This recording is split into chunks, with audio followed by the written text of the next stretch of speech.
મથન કરે મોહન જસ ગાવે, સુમિર સુમિર હરિ ગુણ સચુ પાવે. અહીંયા ગોપીજનો તૈયારી કરી રહ્યા છે, ત્યાં યશોદાજી જગાવવા પધારી રહ્યા છે. દરેક તમે પ્રાતઃ કાળથી શયન સુધીની લીલા જો.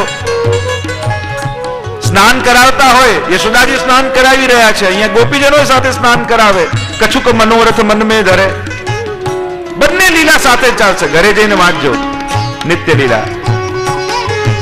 ઘણી વાર શેરાવાના નવસરમાં ઠાકોરજી પધરાવીને આપણે બહારગામ ગયા હોય, સાથે ન વિરાજતા હોય, નિત્ય લીલાનો પાઠ જરૂર કરો.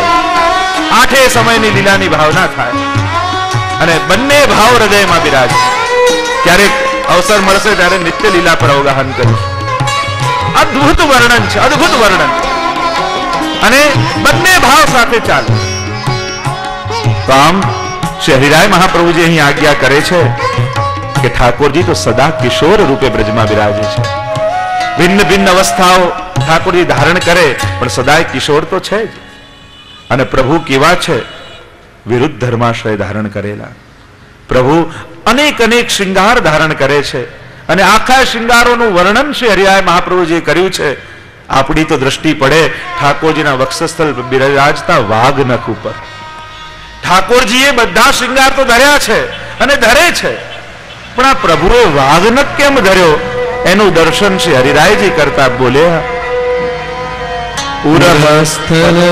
આઠમો શ્લોક. વક્ર મુક્તા ફલ સ્વર્ણમાલા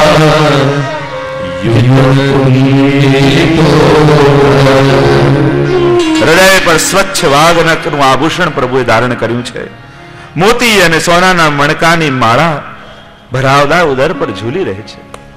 જો માળા મહાપ્રભુજી તો ત્યાં વેણુ ગીતમાં આજ્ઞા કરે, વહે જયંતીમ ચ માલામ, અનેક પ્રકારની પ્રભુ માળા ધારણ કરે, પર છેલ્લે પુષ્પોની માળા ધારણ કરે.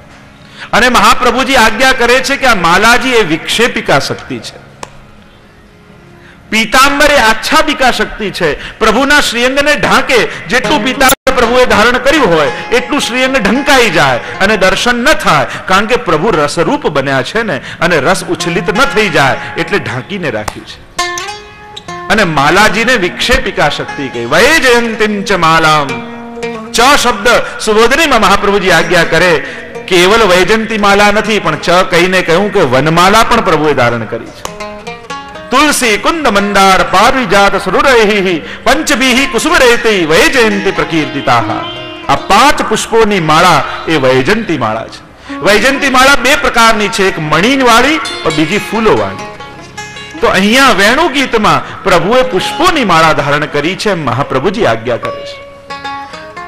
કમર સુધીની હોય એ વૈજયંતી માળા, ઘૂંટણ સુધીની હોય એ ગોવર્ધન માલા, ચરણ સુધીની હોય એ વનમાલા, અને ભાવાત્મક પ્રકારમાં બિનગુન માલા અને મરગજી માલા એ ભાવાત્મક પ્રકાર છે. તો પ્રભુએ ની માલા એ વિક્ષેપિકા શક્તિ. વિક્ષેપિકા શક્તિ એટલે જોજો, પુષ્ટિ માર્ગી હવેલીમાં કોઈ તમને બહુ શાંતિથી દર્શન નહીં કરવા દે. તમે ધારી ધારીને દર્શન કરતા હો, ત્યાં જ કોઈ બોલાવશે, કોઈ હલાવશે, કોઈ આગળ આવી જશે, ક્યાં કોઈ ટેરો આવી જશે. તો મહાપ્રભુજી આજ્ઞા કરે, આ તો પુષ્ટિ પુરુષોત્તમ છે ને, બહુ ટકી ટકીને એમની સામે જુઓ ને તો એ તમારામાં મોહિત થઈ જાય. અને તમારામાં મોહિત થઈ જાય એટલે તમારી પાછળ પાછળ ચાલવા લાગે. અને પાછળ પાછળ ચાલવા લાગે તો પ્રભુની તો બધી લીલાઓ રહી જાય. એટલે આ માલાજી શું કરે? જે ટગર ટગર પ્રભુની સન્મુખ જોતું હોય ને, એટલે આ માલાજી થોડા હલે, વિક્ષેપ આપે. અને વિક્ષેપ આપે એટલે પ્રભુના મુખારવિંદની દ્રષ્ટિ ખસે અને માલાજી પર જાય. તો આ માલાજી એ વિક્ષેપિકા શક્તિ છે. પહોપ માલ લે કંઠ ધરાવે, સંકેત સદન કી ઠોર બતાવે. નિત્ય લીલામાં તો કેવી સુંદર વાત હરિરાયજી કરે. આ માલાજી ગોપીજનો ધરાવે છે, એ શેના માટે ધરાવે? હા, વ્રજ ભક્તોનો ભાવ છે તો બરાબર છે. પહોપ માલ લે કંઠ ધરાવે, સંકેત સદન કી ઠોર બતાવે. આ માલાજી ખાલી ફૂલોની માલા નથી. અહીંયા તો ભાવ પ્રકાશમાં ભક્તો એમ બતાવે કે આ ફૂલોની માળા એ તો ક્યાં મળીશું એનો નકશો છે. જે થાગ રાખે કદંબનો અને કહે કદંબના વૃક્ષ નીચે મળીશું.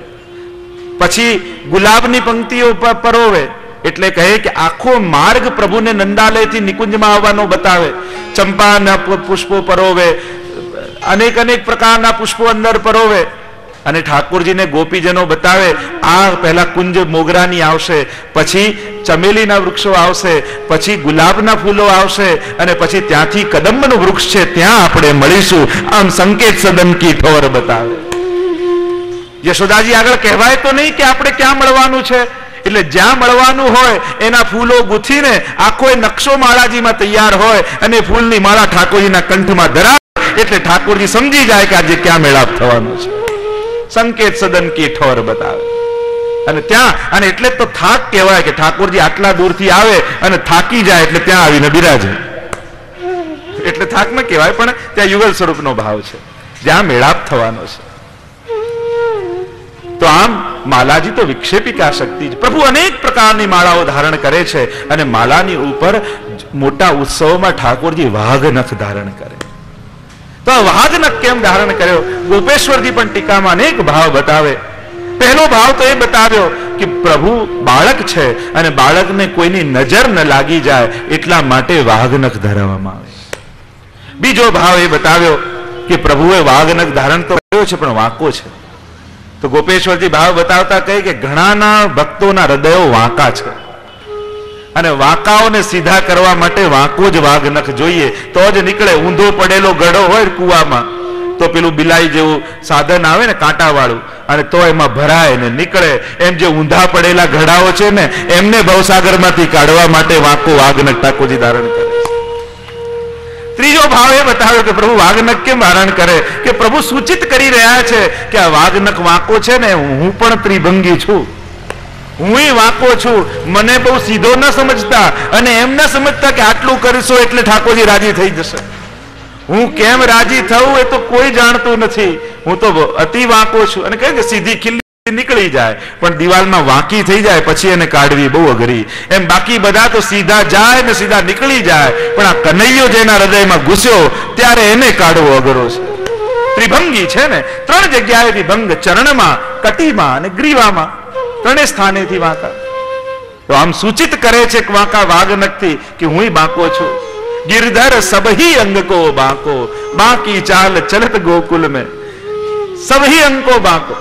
એની લીલાએ વાંકી, એનું નામે વાંકું, એ પોતે વાંકું અને એના ભક્તોએ વાંકા. કારણ કે આ બાંકાને પામવા માટે બાંકા થવું જ પડે. ચોથો ભાવ એ બતાવ્યો કે ઠાકોરજી નિત્ય સકલ બ્રજમાં પૌડી વાલા કરે વિવિધ રસદાનજી. પ્રભુ વાઘનખ ધારણ રોજ કરે છે કારણ કે રોજ કોઈ કુંજમાં પધારવાનું છે અને કુંજમાં કોઈ ગોપીના ઘરે ઠાકોરજી પધારે અને પધારીને ત્યાં લીલા થતી હોય ત્યારે આ વાઘનખમાંથી નરસિંહજી પ્રગટ થાય અને સિંહ રૂપે દ્વાર પર બિરાજતા હોય અને દ્વાર પર બિરાજે અને કોઈ એ ઘરમાં આવવાનું હોય યા એ કુંજમાં પ્રવેશ કરતું હોય અને આ સિંહને જોઈને ડરીને ભાગી જાય અને આમ પ્રભુ નિર્ભય બની અને નિકુંજમાં લીલાઓ કરી શકે એટલા માટે ઠાકોરજી વાઘનખ ધારણ કરે છે. પાંચમો ભાવ એ બતાવ્યો કે જો સિંહપોળ હોય છે, નાથદ્વારા સિંહપોળ પ્રાચીન હવેલીઓમાં નંદાલયમાં, એ સિંહપોળ શેના માટે છે? ઠાકોરજીની કંદરામાં, શ્રીનાથજીની કંદરામાં ચિહ્નો છે, એમાં નરસિંહજીનું ચિહ્ન છે. એ શેના માટે છે? એ નરસિંહજી દ્વાર પર બિરાજેલા છે તો એને સૂચક રૂપે ઠાકોરજી વાઘનખ ધારણ કરે.